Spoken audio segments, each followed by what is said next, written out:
꼭 알아야 할 정보를 알기 쉽게 전달해드리는 세상의 모든 지식. 목요일엔 한 주간 있었던 스포츠 소식 살펴보는 스포츠 핫이슈 시간입니다. KBS 스포츠국 정현호 PD와 함께합니다. 안녕하십니까? 네, 안녕하십니까? 네.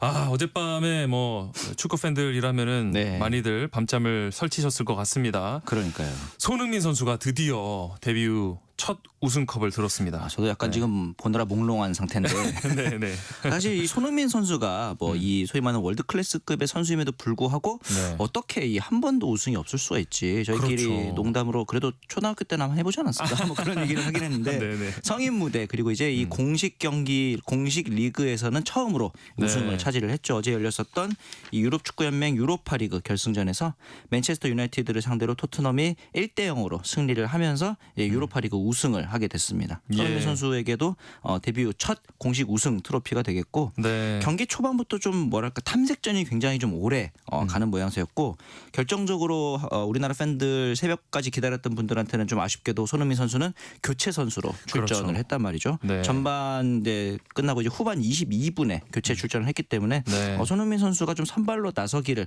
바라셨던 팬들은 조금 아쉬웠을 수도 있는데 이 초반부터 양 팀이 굉장히 좀 팽팽하게 가다가 중반부터는 이제 맨체스터 유나이티드가 주도권을 잡는 모습이었어요. 네. 그러면서 0대 0으로 이제 후반전에 들어갔는데 이 상황이 전반 42분이었죠. 전반 42분에 이 브레니안 존슨이 골문 앞 경합 과정에서 네. 득점을 성공을 하면서 토트넘이 승기를 잡았고요. 그 이후에 후반전은 거의 이 맨유의 일방적인. 파상공세에 네. 일방적이었다고 봐야 될 것 같아요. 토트넘 입장에서도 기본적으로 이 한 골로 만족하겠다라는 듯이 10백에 가까울 정도로 좀 내려앉는 모습이 좀 있었고 네. 손흥민 선수도 후반 22분에 투입되긴 했습니다만 공격적인 부분에 치중하기보다는 히샬리숑 선수가 이제 부상 이슈로 이제 교체가 됐기 때문에 네. 조금 더 측면에서 상대 이 풀백들의 오버래핑을 막는데 초점을 두는 듯한 수비적인 윙어로서의 모습이 많이 나왔었거든요. 네. 그러면서 결국 특히 이 막판에는 그 추가 시간 내내 거의 골키퍼까지 총 동원해서 올라올 정도로 접전이었는데 1대 0 승리를 결국 거두게 됐고 네. 그러면서 이 손흥민 선수의 준우승 경력이 드디어 끝났습니다.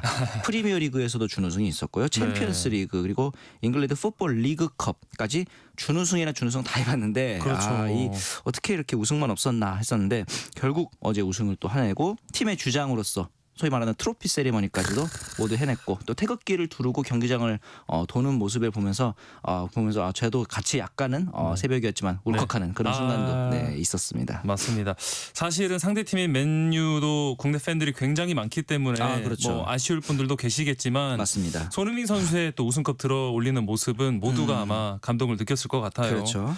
이 손흥민 선수도 그렇고 토트넘도 그렇고 이번 시즌에 진짜 지독한 좀 부진으로 애를 많이 먹었는데 네. 이번 우승이 뭐 팀이나 선수에게 모두 좀 남다른 의미가 될 것 같아요. 분위기 전환의 계기가 되지 않을까라는 네. 생각이 들고요. 그러니까 기본적으로 이 포스테코글루 감독을 둘러싼 경질 이슈 그리고 예. 이제 손흥민 선수를 향한 어떤 현지 언론의 좀 날선 비판들 이런 것들에 대해서 일단은 유로파리그 우승이라는 성과를 이뤄냈기 때문에 좀 네. 잠잠해지지 않을까라는 생각도 하고요. 감독님에 대한 인터뷰도 경기 이후에 있었죠. 네. 이 굉장히 많은 압박과 비판의 순간들이 있었는데 나도 역시 주장으로서 좀 어려운 시기들이 있었다. 그럼에도 불구하고 뭐 훌륭한 선수들과 함께 있어서 일어날 수 있다 이런 얘기를 했었고 네. 가장 조금 인상 깊었던 인터뷰는 진행자가 이제 토트넘의 이제 레전드가 됐냐라고 물어봤을 때 네. 우리가 이제 그 흔히 하는 말 있잖아요. 손흥민 선수 아직 월드 클래스 아니다. 월드 클래스 아닙니다. 네, 예. 그랬었는데 오늘만큼은 저 이제 레전드입니다라고 그러니까요. 당당하게 이야기를 하더라고요. 그런 말 처음 들어본 것 같아요. 그렇죠. 손흥민 선수가 네. 원래 그렇게 약간 그 모습을 뽐내는 선수가 아니잖아요. 네, 네. 물론 단서를 달았습니다. 오늘만큼은 레전드다. 네, 네. 오늘 하루는 그래서 뭐 즐기고 축하하고 뭐 신나게 놀겠다. 그러다가 내일 비행기 놓치지 않나 모르겠다. 이런 이야기를 할 정도였으니까 네. 굉장히 기쁜 그러면서도 한편으로는 그동안 17년이라는 그 시간 동안 있었던 어떤 중압감이 굉장했구나라는 네. 또 생각도 하게 될 수도 있었던 그런 순간이었죠. 네, 그 인터뷰를 할 때 손흥민 선수 표정이 진짜 그렇게 흥분하고 이렇게 밝은 표정은 처음 본 것 같았거든요. 맞습니다.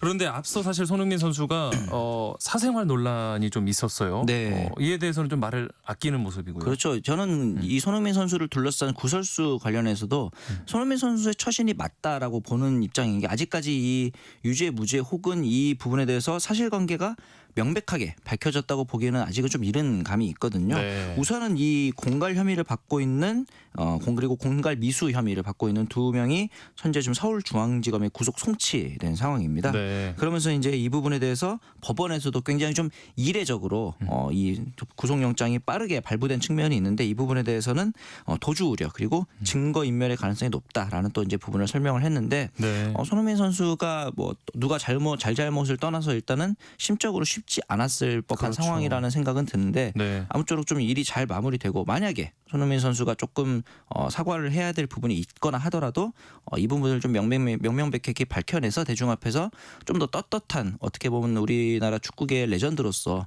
좀 마무리를 잘 할 수 있었으면 하는 개인적인 또 바람이 있습니다. 네.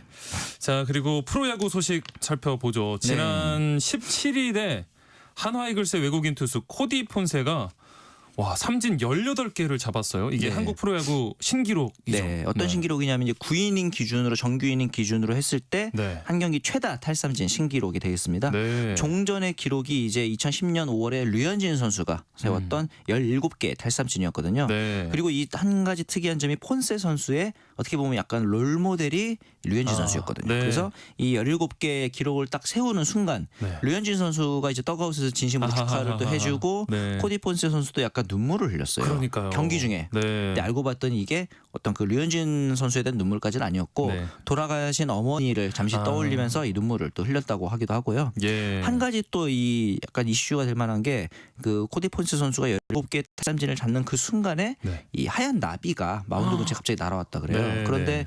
이 서구권에서는 이 하얀 나비가 어떤 그 돌아가신 분의 영을 그렇죠. 상징한다는 이야기도 있어서 폰세 선수에게 그 어머님의 기운이 왔던 거 아닌가 뭐 그런 이야기도 있었고요. 네. 그러면서 이 폰세 선수가 한 경기 삼진 18개를 잡으면서 또 조명된 기록이 있었죠. 네. 현재 이 정규 이닝 기준으로는 신기록인데 네. 전체 경기로만 따졌을 때는 한 경기 최다 탈삼진 타이 기록입니다. 왜냐하면은 이 91년도에 선동열 선수가 네. 당시 빙그레이그스를 상대로 18개 삼진을 똑같이 잡았거든요. 네. 그런데 이때 던진 이닝이 13이닝입니다. 한 선수가 네, 지금은 뭐 프로야구 전체가 이닝이 11일까지밖에 없어요. 예. 그렇기 때문에 던지고 싶어도 던질 수 없는데 이 긴 이닝을 선동열 선수 혼자 다 던졌다 이러면서 폰세도 물론 대단하지만 네. 그 당시에 선동열은 대체 어떤 존재였는가 그리고 다시 한번 이 선동열 선수와 대적하고 있는 폰세 선수의 위험이 또 느껴지는 순간이기도 했거든요. 네. 최근에 이 한화를 제외한 9개 구단 스카우터들이 폰세 선수를 분석한 인터뷰를 본 적이 있었는데 네. 종전의 투수들은 예를 들면 뭐 좌타자에게 강하고 우타자에게 약하다든가 혹은 네. 한두 가지 구종 빼고 세 번째 구종을 공략하든가 나름의 파회법이 있었습니다. 네, 그런데 네. 이번 시즌 지금까지 폰세 선수 같은 경우는 파회법이 없다. 공략법이 없다. 완벽에 왜냐하면 가깝다. 네. 좌우 타자 상대로 모두 잘 던지고 웨스트볼, 슬라이더, 커브, 체인지업 모든 구종들이 다 거의 완벽에 가까운 피안타를 보여주고 있었다 보니까 답이 없다. 이런 식의 약간 나름의 한탄을 보여주기도 했었어요. 예. 그런데 비단 뭐 폰세 선수뿐만 아니라 지금 외국인 투수들 기록이 다른 때보다 유독 좀 압도적인 것 같아요. 그렇죠. 네. 지금 보시면은 평균 자책점 순위에서 네. 탑5 5명 중에 4명이 외국인 투수고요. 예. 탈삼진 랭킹 10명 중에서 8명이 외국인 선수입니다. 네. 그리고 성적 부진으로 교체된 투수는 현재까지는 없고 이 롯데 반즈 선수 그리고 LG 에라는데스 선수가 교체되긴 했습니다만 이거는 부상으로 인해서 예. 교체가 된 케이스고 에라는데스 같은 경우는 이제 임시 대체 선수로 이제 대체가 된 케이스거든요. 네.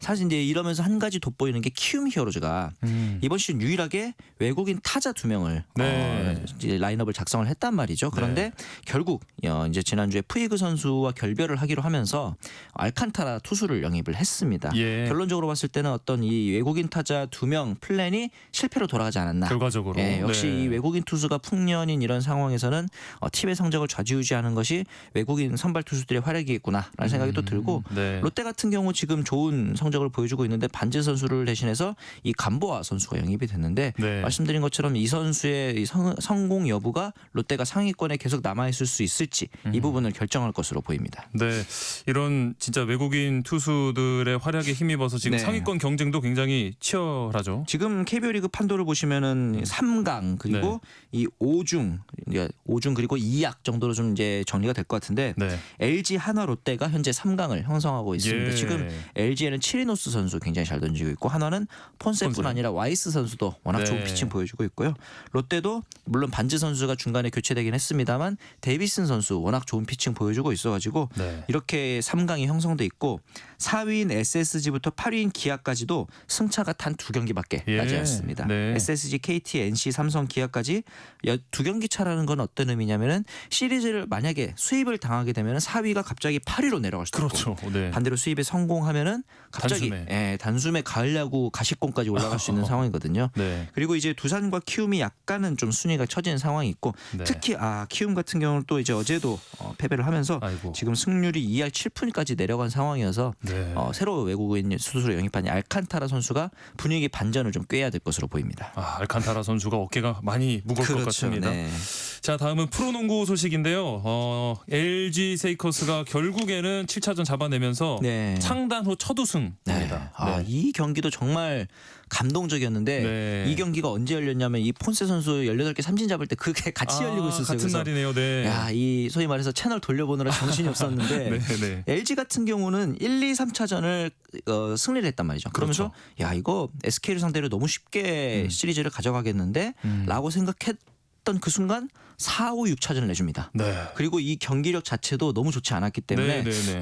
이러다가 소위 말하는 역수입, 네. 역싹쓸이로 이제 패배하는 거 아니냐 이런 좀 만연한 분위기가 있었거든요. 예. 그러면서 7차전에서 결국 62대 58로 결국은 승리를 거두게 됐는데 97년에 LG가 창단한 이후로 챔피언 결정전 우승은 처음입니다.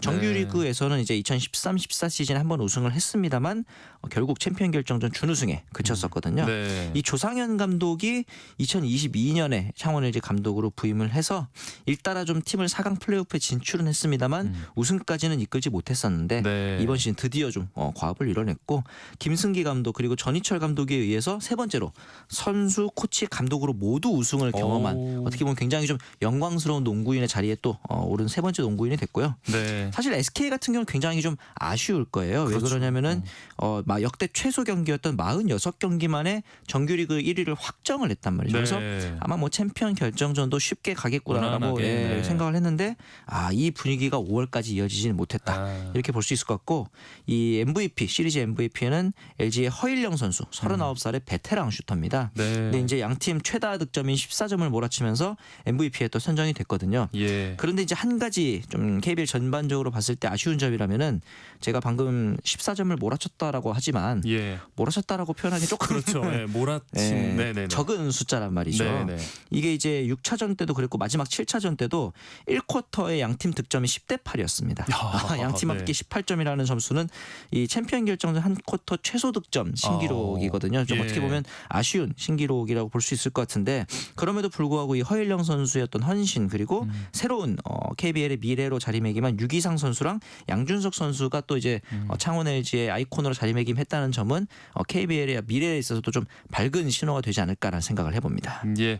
이제 막을 내린 프로농구가 다음 시즌 선수 영입 경쟁에 들어갔는데 네. 허훈, 뭐 안영준, 김선영 이런 좀 굵직한 선수들이 FA 시장에 나와 있어서 네. 많은 변화가 있을 것 같아요. 그렇죠. 이러면서 이제 과연 선수들이 얼마나 거액의 몸값을 받고 옮기느냐 그리고 소위 말하는 그림팀이 결성되느냐 이런 것들에 대한 관심이 많을 텐데 네. 일단은 선수들의 이동에 앞서서 감독들의 이동이 굉장히 활발합니다. 아하, 네. 이 KT가 최근에 또 이제 송영진 감독과 결별하기로 하면서 다소 좀 이례적이다라는 또 이제 이야기가 나왔는데 왜 그러냐면 이 송영진 감독 같은 경우 이번 시즌 결국 4강 플레이오프에 진출을 하기도 했고 네. 지난 시즌 같은 경우에는 챔피언 결정전 준우승 네, 굉장히 네. 좋은 성적이었는데 왜 굳이 옵션을 행사하지 않고 결별을 택했을까라는 생각이 또 들기도 하거든요. 예. 이미 4개 구단이 교체 외국인 감독 교체라는 시즌 이제 가져가기로 했는데 네. 가장 먼저 고양 소노가 손창환 감독을 새로 선임했고요. 그다음에 이제 정관장이 유도훈 감독, 네. KCC가 팀의 레전드라고 할 수 있는 이상민 감독을 선임했고 네. 현대모비스가 또 양동근 감독을 조동현 오. 감독 대신에 이제 선택을 했단 말이죠. 네. 그러면서 이제 4강 플레이오프에 올랐던 4팀 중에 벌써 2팀이나 감독이 바뀌는 좀 이례적인 상황이 또 열리게 됐는데 네. 이렇게 시즌 종료 후에 감독이 가장 많이 바뀐 게 5명이 바뀐 게 2004년에 한 번 그리고 2022년에 또 있었는데 네. 과연 KT를 이끌 새로운 감독이 누가 될지도 그 에어컨 리그의 한 이슈가 되지 않을까라는 생각이 듭니다. 네. 마지막으로 K리그에서 이 광주 FC 무자격 선수 논란 때문에 뭐 네. 몰수패 가능성까지 언급이 되던데 무슨 일인가요, 이거? 2023년에 이 아싸니 선수를 영입하는 과정에서 발생한 연대 기여금 약 400만 원 가량의 연대 기여금이 있는데 이 네. 금액을 미납한 겁니다. 예. 이 연대 기여금이라는 거는 선수를 영입할 때 지불하는 이정료의 일부를 해당 선수가 뛰었던 유스팀에도 나눠주는 제도가 되겠는데 네. 이 금액을 왜 지급하지 않았느냐? 담당자가 휴직을 합니다. 네. 행정 실수. 예, 그러면서 이제 납부 독촉문도 계속 날라오는데 행정 공백이 있었고 징계 결정문까지도 심지어 못 받다고 해요. 이게 굉장히 좀 뭐랄까 프로구단에서 있기엔 그러니까요. 아마추어적인 임무 처리라고 볼 수 있는데 문제는 이 이후에 광주 구단이 징계 사실조차도 알지 못한 상태에서 10명 가까운 선수들을 또 영입하고 네. 선수로 등록을 해서 경기까지 뛰었어요. 네. 그러면서 이 부분에 대해서 일단은 AFC에서 징계가 나올 가능성이 좀 있습니다. 네. AFC의 조항에 따르면은 선수 등록을 승인했다 그래서 자격이 확정된 것이 아니다. 자격이 없는 선수가 출전할 경우에는 징계를 받을 수 있다라는 조항이 있거든요. 예. 만약에 이렇게 되면은 AFC가 이번 시즌 치렀던 광주의 5경기가 모두 몰수패 처리될 수도 있는 거거든요. 예. 만약에 AFC 징계가 이루어진다면은 마찬가지로 K리그에서도 또 징계가 이루어질 가능성이 있고 네. 이 부분에 대해서 KFA 전무이사가 조금 선처를 해야 되는 거 아니냐라는 이야기를 했는데 뭐 프로구단에서 그런 게 어디냐 규정대로 가는 거지라는 또 약간 논란의 불씨를 지피는 발언이 나오면서 네. 상황에 대해서는 조금 더 두고 봐야 될 것 같은 그런 반응입니다. 네, 스포츠 핫 이슈 오늘 여기까지 하겠습니다. 지금까지 KBS 스포츠국 정현우 PD와 함께했습니다. 고맙습니다. 네, 감사합니다. 네, KBS 세상의 모든